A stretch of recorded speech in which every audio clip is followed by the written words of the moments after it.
Doctor, we just touched on ADHD a little bit and how prevalent that has become in the last 15, 20 years.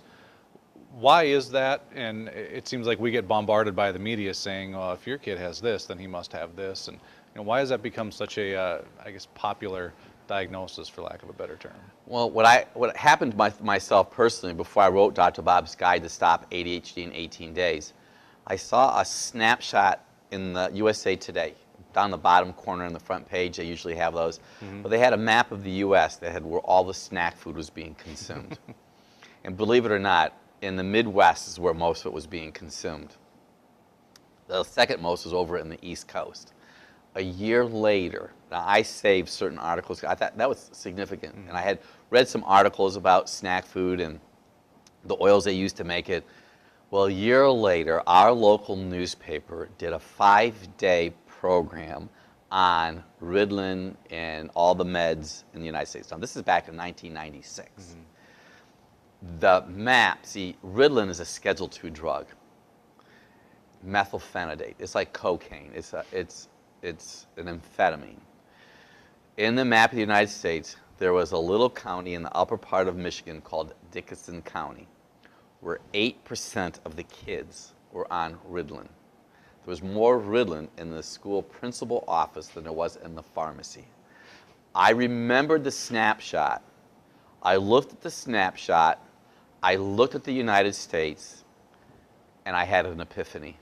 And the epiphany was, there's something in the food, like there's something in the water that's causing this. So I had an acquaintance of mine who wrote a book that said, trans fat. Now, normal fat molecules are C-shape.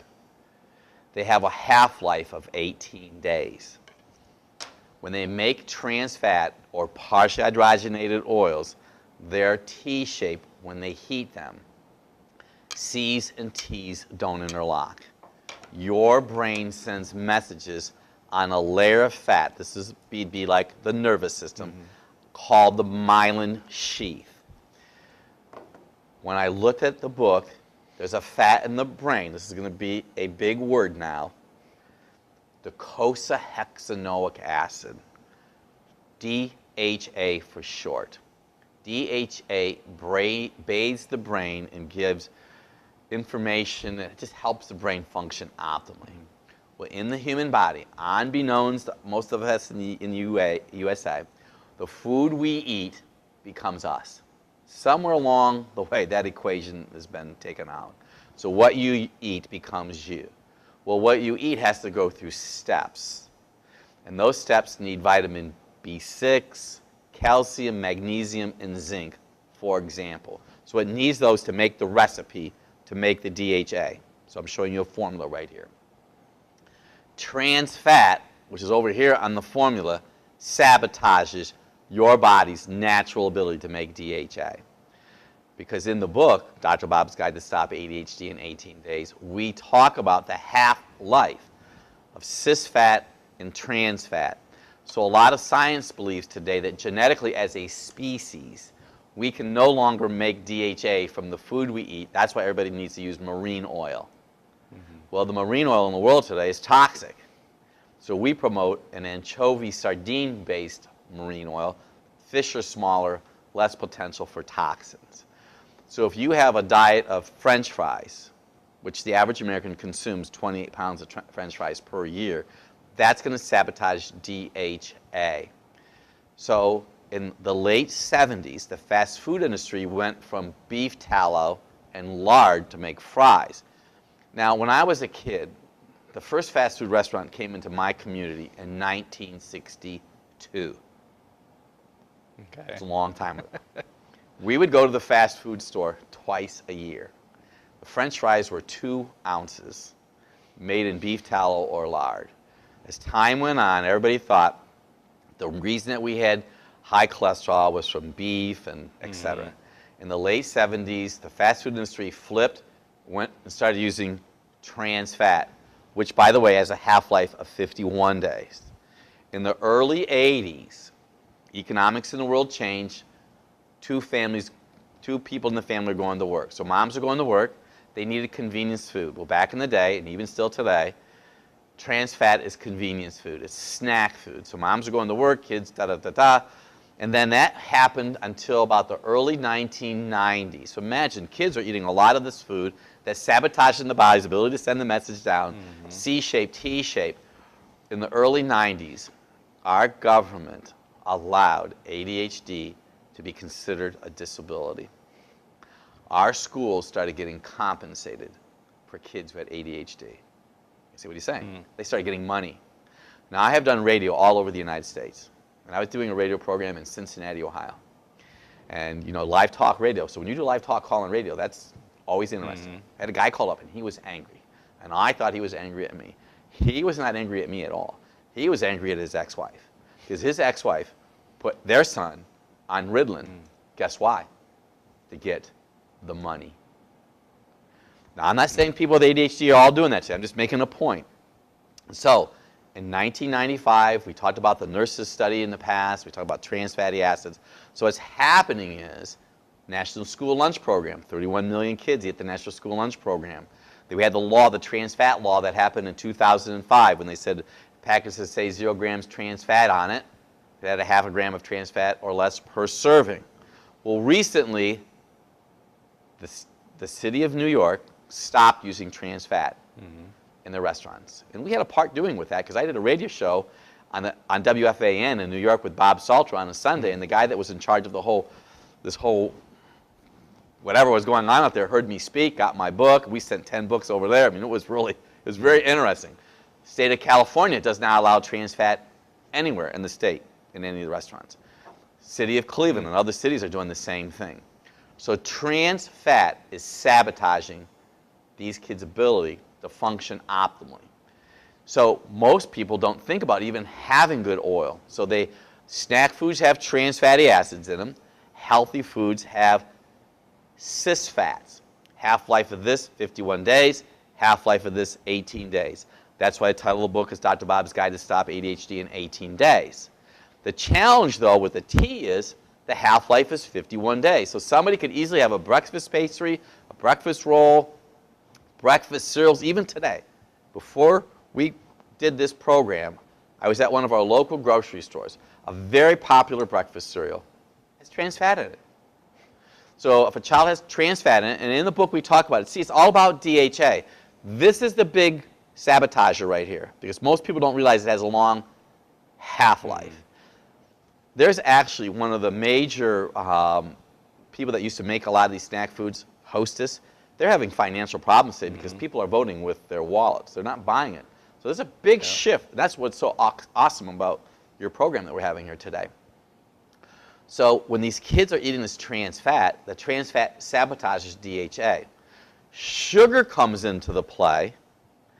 The average American consumes 150 pounds of sugar every year. People love sugar. They're passionate about sugar. I mean, sugar is addictive. That's probably the most difficult thing for people to get away from is this. But what people don't realize is that sugar takes B6, zinc, magnesium, and B vitamins out of the body. Remember we talked about the recipe at the beginning of the program. Now another one that concerns people, and it concerns me, is dairy products. I am not telling anybody to stop dairy, but when's the last time you saw a cow eating cottage cheese milk or ice cream? Where do they get their calcium from? They get their calcium from hay, grass, and alfalfa. I encourage people, obviously, to eat greens and a variety of vegetables to get their calcium. But see, cow's milk has a protein in it called casein. Cow's milk has a fat in it called arachidonic acid. Arachidonic acid, when it's consumed on a regular basis, which most people do, especially kids, sabotages DHA. So my wife and I were traveling one point, and if someone finds out you're Dr. Bob and what do you do, and yada, yada, yada, this woman had a 2.5, 3-year-old boy who had tantrums because he was on the little expedition we were on. And she said, what's going on? So I started chit-chatting with her a little bit and found out that her son drank like 1.5 gallons of milk every 2 or 3 days. So I just suggested to her, in love of course, stop the dairy products. I got home a week later. She did a 5-star review on Amazon for me. Son totally changed, just getting off of dairy. So dairy could be the issue. Sugar could be the issue. Trans fat is obviously the issue.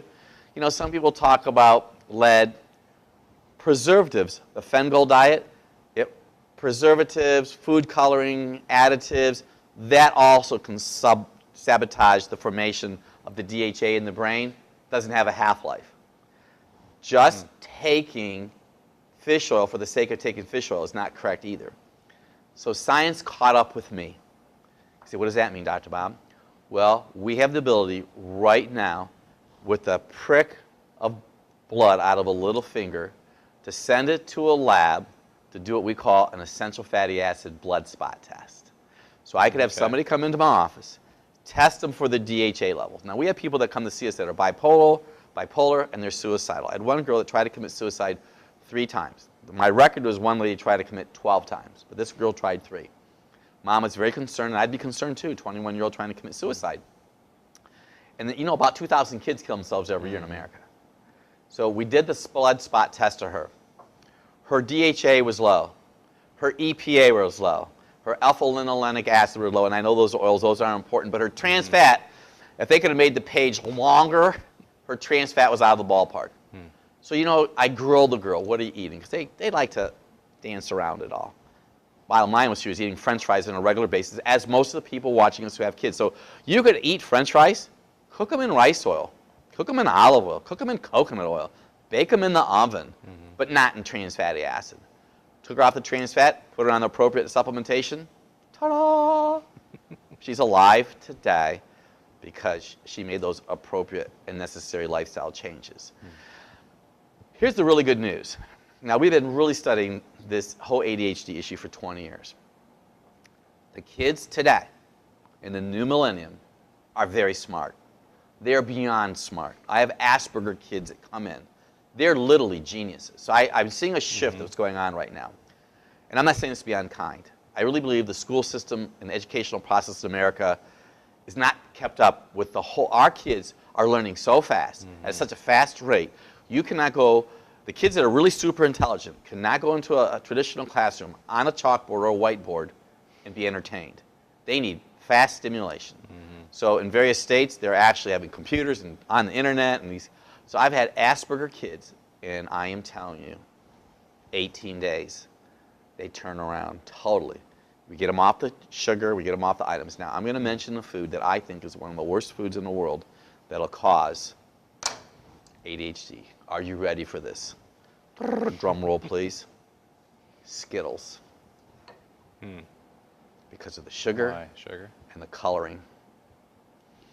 And some of the other ingredients that sabotage DHA in the brain. So if you ever go on an airplane, there's a kid in front of you that has a bag of Skittles, go on another flight, or go to the back of the plane.